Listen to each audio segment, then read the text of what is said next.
Hi everybody. It's 3 o'clock. So are we on? Can you see me? Can you hear me? Just want to make sure before I start talking. Yes. Yes. Okay. Awesome. Well, I want to jump in because we only have half an hour and we have so much to talk about.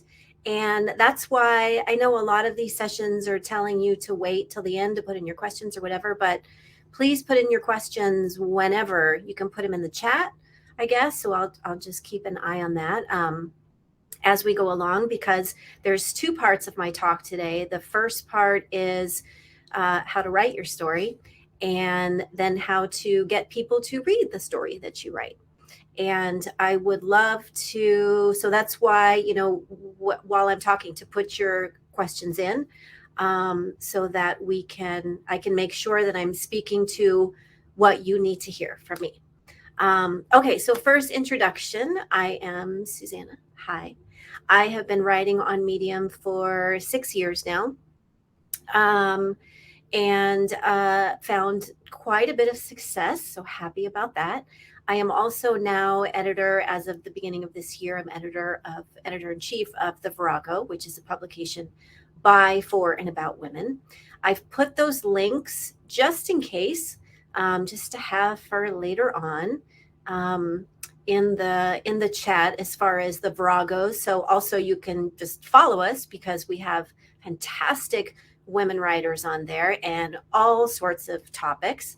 And then also I put in the Virago submission guidelines just in case you want to submit something that you've written.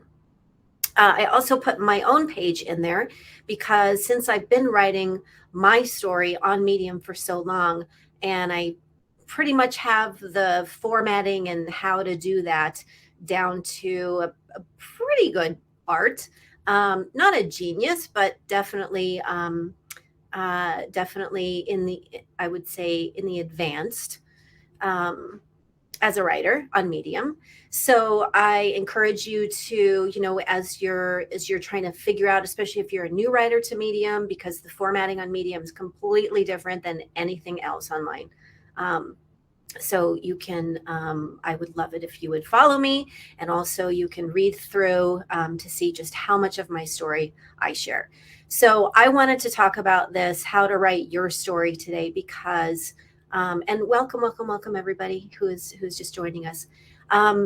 So I am a little bit of a rabble rouser now. I didn't used to be. So I have a past of basically the majority of my adult life was spent in abusive marriages. And growing up, my father was abusive. So yay, got a lot of experience in that. And as many of you might know, if you've been a victim of any kind of abuse, is that the first rule of abuse is don't talk about it, right? So we spend a lot of time in silence and we lose our voice. So I can't really tell you what was the reason that something rose inside of me in my mid 40s when I escaped my abusive marriage to a man who would be clinically diagnosed a narcissist, and then went through years after of torture and hell and post-separation abuse. But there was something. I have always been a writer my entire life, starting when I was a girl and would just doodle my thoughts in my little diary. But I was silenced because, like I said, that's what happens when we're in abusive relationships or situations. And so there was something inside of me that was like, I need to tell my story. Now, this is the scariest part for us who have lost our voice or had our voice taken from us, stolen from us, or silenced, is to try to, it's still there inside of you, but then to try to raise it again. It's frightening. I will be totally honest. And even today, when I hit publish, there is still a part of me from the past, those voices in the past in my head that whisper, in that menacing voice, like, don't do it. Don't tell secrets that you're not supposed to. So that's why I'm here. And that's why I write so much about my experience, because I figured My motto nowadays is, to borrow words from Anne Lamott, the writer Anne Lamott, is if someone doesn't want you, if someone wants you to write warmly about them, then they should have behaved better. So that's what drives me now, is that the people from my past who didn't behave very well, I don't owe them any loyalties anymore to be quiet. I've been quiet enough. So you'll see that in my writing, as far as that I just put it out there. I will put in a caveat. Yes, I know, Rebecca. I know the anxiety. I know. It's still, I'll tell you that it gets better. Each time that you put your words out there, it gets better. The caveat here is that because so many people, and I understand the fear of writing your story, the caveat here is that I promise you, if you tell just the truth of what you have seen, heard, witnessed, felt with your own eyes and body, you're in the clear. You're safe. You're in the clear. Nobody can come after you. So my ex, who I write the most about because he gave me so much material, I have no fear that he will ever, and I've never had this fear, and I've been out for 10 years now, and I have written a lot about him. I've never had any fear that he's going to come after me, sue me for libel or defamation, because I'm just telling the truth. That's it. I'm telling the truth. And I don't use his name. Those are the only two rules that you have to worry about. So let's start, because like I said, this time is going to go really, really fast. And if you didn't catch me saying it at the beginning, is that please put your questions in even now, so that I make sure that I'm speaking to what you want to hear from me. So I'm just looking at my notes here to make sure that I get everything in. The hardest part of writing your personal story, and especially when that story is not pretty to some other people, is figuring out where to start, right? Where do you start when you have so many stories, and you don't want to begin at the beginning, right? Because this isn't like a biography. And I want to just inject here that I'm speaking about writing on Medium, okay? I'm not, because writing a book, for example, or writing for other online publications it's kind of a different animal. So right now today I'm talking about writing on Medium and sharing your story. And why I love one of the main reasons I love Medium for telling our stories is that you can be on Medium and you can get out your story, or just words, or you can even treat it, which is what I did when I first started out all those years ago, is I treated it almost like a journal, and I kept those suckers in drafts. I didn't share them with anybody, right? And that's what's so great about Medium, is that's where you can start, and just there's something to be said in the act of getting the words out of you and getting them through your fingers and onto something else, onto the page where you can read them. I'm telling you, it's a small act, but if nobody's reading it, it's a small act that is so powerful, because you are taking your story. What is in you needs to come out. I promise you this, as somebody who has experienced severe emotional and psychological and sexual abuse from the man I loved most in the world. It was, telling that, keeping those words inside made me sick, made me physically ill. So you want to get this out, right? You want to get these words out because it's personal. Like I said, I just wanted my notes. Also, many of you may already feel this in your body. Is there, like I said, you have so much in you. So where do you start? I want you to start with what's choking you. And when I say that, I mean, what is like, I'll paint you a picture here. When in the last few years of my marriage, where I was just completely silenced. And for a writer, this is very difficult, right? Like my voice is like my beating heart. I would sit at the dinner table after cooking dinner for my husband at the time and my family, my children. And I would sit and he would be ignoring me as usual. And this happened for years. And I would feel a blockage in my throat. And, obviously it's also to keep the tears from coming out my eyes. But I felt it to such an extent, day after day after day, that I was certain I was going to get throat cancer. I was absolutely certain of it. So that probably most likely contributed to, once I got out of the marriage, I'm like, okay, I ain't getting throat cancer. He's not worth it, first of all. Nobody who has hurt you in the past is worth you keeping secrets for them to where it's making you ill. Just so we can get that right out. Okay, so when I say what's choking you, there's a difference between writing to get it out and writing for people to read it, right? And I just want to make sure I'm not missing any questions in the chat, because I'm so glad there's so many people here. Yay. Welcome to everybody. Yes, I'm just reading the same, like struggling with what and how much to tell because it's so personal. Muriel, I think it is. The Virago is, and I put the links for those of you who weren't here at the beginning. I put all the links because I'm the editor-in-chief of the Virago. And yes, we publish all stories related to, by, for, and about women. But again, where to start when this is so personal, and especially if you have experienced abuse, you have been trained, you've been conditioned, you've been brainwashed, especially if that goes back to when you were a child, when you were powerless to do it, that it framed your way of thinking and the way of your way of looking at the world. So this is difficult. And my journey of getting those words out, I will tell you, was it was fraught with sweaty palms and sweaty armpits, and every time, trying to hit publish and trying to get my words out. And then once I did hit publish or send, or once it was accepted somewhere, or once I put it on Medium, the after effects of it putting, of what was going to come back at me.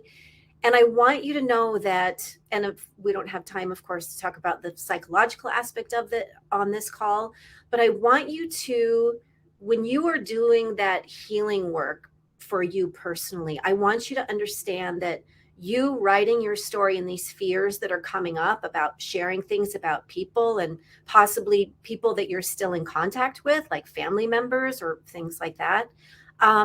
This is all, those fears have been embedded in you, right? These voices are not coming from you. These are voices coming from how you've been trained, how you've been conditioned. So this takes time to get over it, right? I will tell you that what helped me was that I was very passionate about taking my power back from the people who hurt me. I still write about my father to this day, who's very much alive and causing all the pain still for those around him, which is not me anymore. But there was this driving part of me that to take my power back, I needed to take my voice from them. I couldn't let them control me any longer on what I say, what I shared. And again, as long as I was telling the truth, and as long as I didn't use names, like personal names. I mean, obviously, anybody who follows me and follows my story, because I share on, I have a big audience on Facebook, for example. Anybody who knows me, knows who I'm talking about.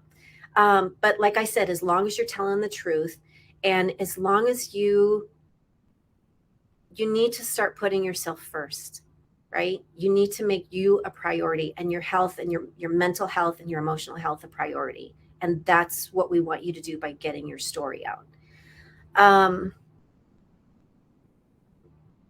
I'm just reading I just want to make sure. And as far as, I'll just say, because I know there's a couple of questions about, like, legally speaking, right? Whether it's in a book or it's on Medium or whatever else. Like I said, it's going to be a little different in a book, and that's something that your agent or publisher would work out with you. I mean, I just finished my fourth book, but this last one is very, very personal, and it's about my entire story. But like I said, I'm in the clear because I just tell the truth. I don't make any subjective claims, meaning that I don't make claims or say anything if I wasn't in the room. But if I was in the room and I heard it and I saw it or I experienced it, I'm telling. I'm telling. I'm telling on everybody.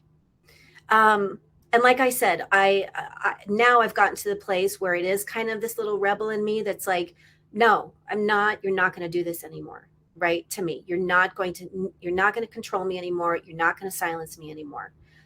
So this is my way of just kind of giving a middle finger to those people. Okay, let's see. And I would say that now, for me, the scariest part of, because like I said, I still have that fear. It's much less, but the reason it's much less is because I'm very quick at reminding myself of where that fear comes from. Right? Is that, for example, my father, who is alive and well and still causing great devastation, especially to my brother. And who I have no contact with, but who is just this sort of menacing figure, right? Because he's my father. I grew up with him. I remember him. And yet I have to remind myself that he's my father, right? That's it. That's it. I need to bring him down from the big place up here, from that big thundercloud that blocks out the sun. I need to bring him down to here and realize, oh, yeah, I can talk about him as long as I'm telling the truth, right? Okay. So when you're writing your story, what's really important to understand so that you don't censor yourself and you don't block yourself, it's like I said, there's a difference between writing your story to get it out and writing your story to get it read. So when you're writing your story to get it out, then you can write from your open wounds, opposed to writing from your scars. And the difference is so this is what I did, especially in the beginning, is that when I write that, you want to think about writing from your open wounds as like you're writing into your journal that nobody's going to see it, right? Where you just brain dump,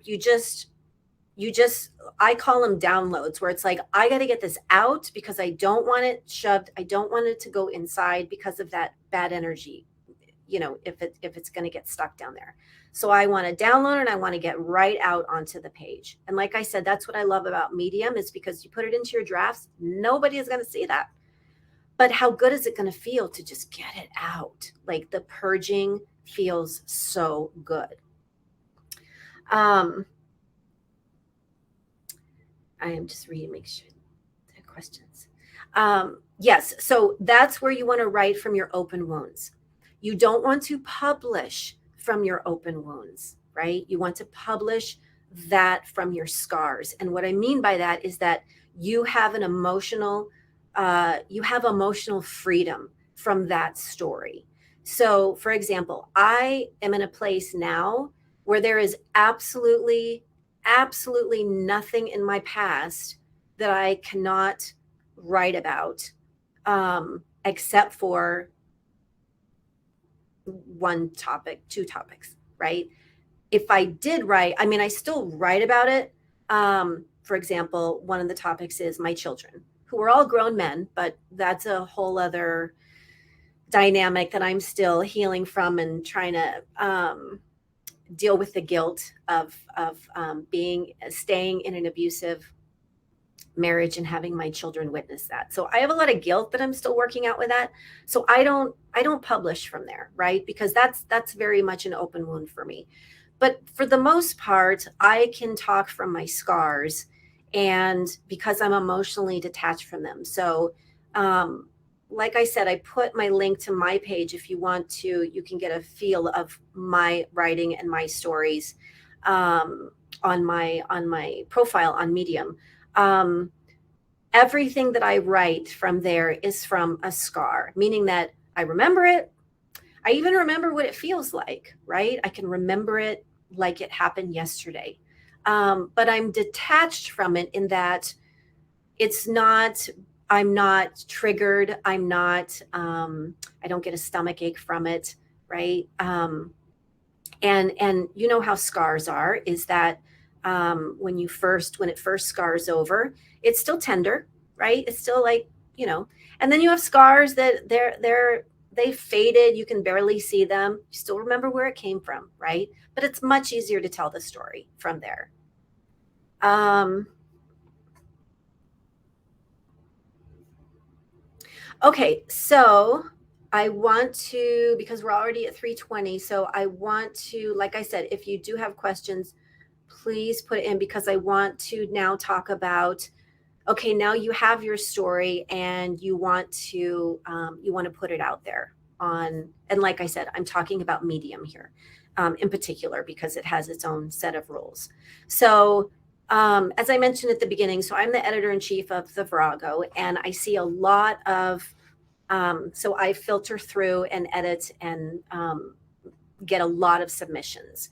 Um, and one thing on some of the biggest things on Medium that you want to keep in mind if you want somebody to read your story, right? And again, there's a difference between writing for yourself and writing for a reader. So when you're writing from open wounds, obviously you're writing for yourself. When you're ready to put your story out there and even just test the waters, that's how we all have to start, right? We have to test the waters and put that first story out there, which is scary, but just do it. It'll get easier and better.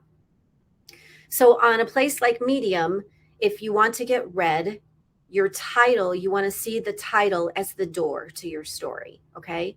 And what I mean by that is that because there's how many hundreds of thousands of people on Medium, right? Scrolling, like people have the attention span of like a gnat. Um, now. So you want to be able to grab their attention, right? So I see it doesn't matter how good of a writer you are. It doesn't matter if you have a Pulitzer Prize winning piece behind, behind that title. If you don't have a title, if you don't have a nice big wide open door for people to walk in, nobody's going to see it. Nobody's going to be able to appreciate it. For those of you who, just since I can't get into too much detail on formatting and stuff like that on Medium, make sure you watch the replays today, because like I know Roz Warren had a great session today about titles and how to make a good title, and how to have a good intro sentence or a subtitle. So make sure you catch that as far as the detailed formatting. But yes, you want to think of your title as the door, how to get it in. So for example, I had a piece that came in that was submitted to the Virago a little while ago. It was this fantastic piece about feminism and how in this modern day feminism, how this particular woman related to it in her personal life, right? It was a great piece. But the title was My View on Feminism, right? Nobody's going to read that. Nobody cares. Nobody cares about if you're going to say, this is my story, or, right? So you want to, like I said, I wish I had more time to go into the details of formatting, but I also, I did put the link in for the Virago submission guidelines. And even if you're not planning on submitting, look through the guidelines, because I go into great detail there on how to format a piece on Medium, right? Okay, so when you're, yes, exactly. So she was just pointing out, if people can say "so what" after the title, then they'll go and read something else. You want to catch their attention, right? And I've written hundreds of articles on Medium, and I have good titles and I have and I can go back and I can see exactly, and it's the good titles that get the reads, that get the that get the attention. That doesn't mean my other articles aren't just as good. Some of them are even better, but they just had titles, right? So that's how you want to get them in.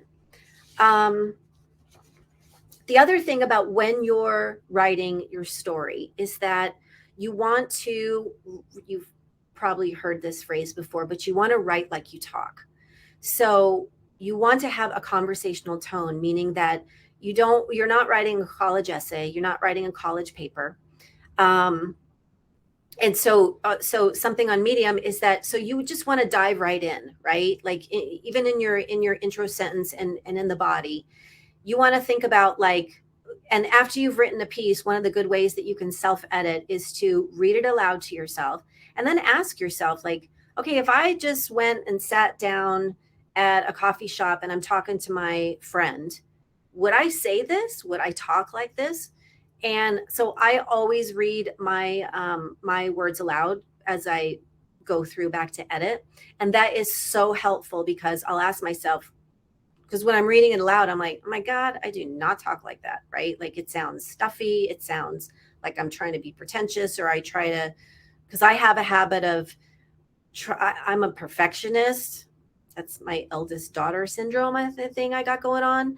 And so I just want it to be perfect, right? And it's like, okay, that's not how, when I go talk with my best friend, when we're out at dinner or something, I don't sit there and self edit. I don't try to edit my words or try to make the perfect sentence for her to hear me. I just talk. Oh, yay, from Sydney. Okay, does anybody have, we have just a few minutes left. Does anybody have any specific questions? I'm just going back through the chat because there's a lot and I want to make sure that, and like I said, I put all the links to, you can contact me through my page, through the Virago.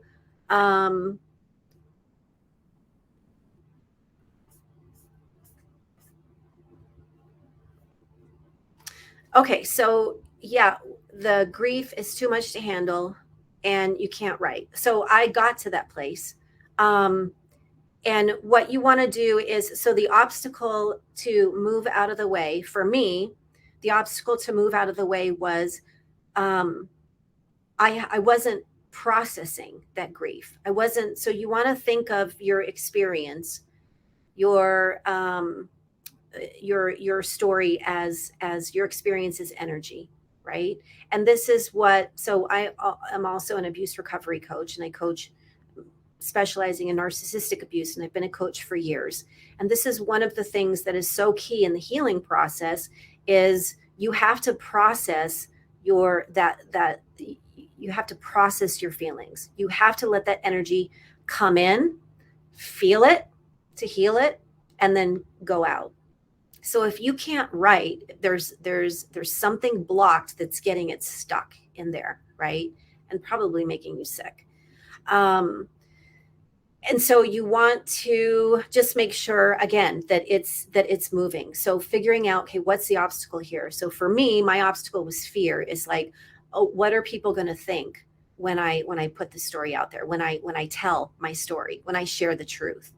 And then I had to give myself my own, I had to sort of counsel and be my own therapist and be like, why should I care more about them than I care about myself? Right? Why should I keep their secrets when it's making me sick? So those were some of my obstacles to get out of the way. Okay, yes, indicator that the scar is healed. We go 1 minute. So when I say the scar is healed, is that you have emotional freedom from it. That doesn't mean that you forget it. That doesn't mean that you don't even feel something about it, but it means that you're detached from any feelings of triggers and griefs that like it used to give you. Let's say if you thought of something and it just gave you a stomach ache and it took you out for the day or a couple days, or sent you, pulled the rug out from under you, where you can talk about things without being pulled back into it. That's what I mean by scars. Okay, good. Well, thank you so much, everybody, for coming today. I wish we had more time. Like 30 minutes is like so fast. Oh, I'm so sorry you lost your mom. I can imagine how exhausted you are. This is, yes, just, we need to process, right? Process. You need to feel it to heal it. Give yourself time, compassion, patience, lots of love. Give yourself everything that somebody else didn't give you, but that you deserve. Okay. Okay.